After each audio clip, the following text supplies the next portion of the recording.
this. Fortunately, there's a way to fix the problem fairly easily, speedily, and without any serious financial problems. We can get our country totally out of debt in 1 to 2 years by simply paying off these U.S. bonds with debt-free U.S. notes, just like Lincoln issued. Of course, that by itself would create tremendous inflation, since our currency is presently multiplied by the fractional reserve banking system. But here's the ingenious solution, advanced in part by Milton Friedman, to keep the money supply stable and avoid inflation and deflation while the debt is retired.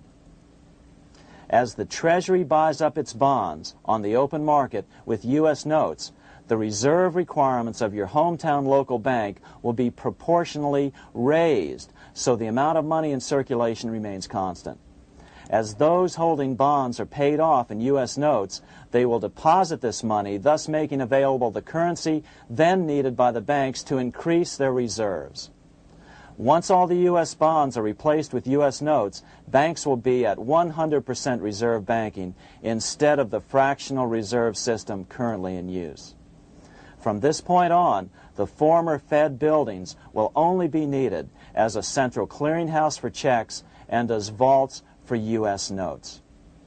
The Federal Reserve Act will no longer be necessary and could be repealed.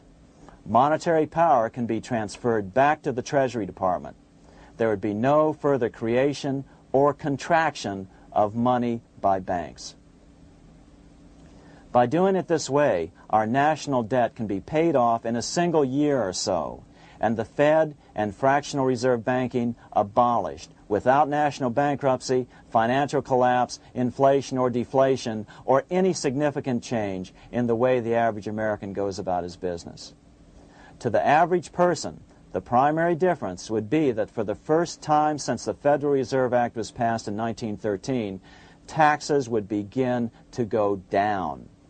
Now there's a real national blessing for you, rather than for Hamilton's banker friends.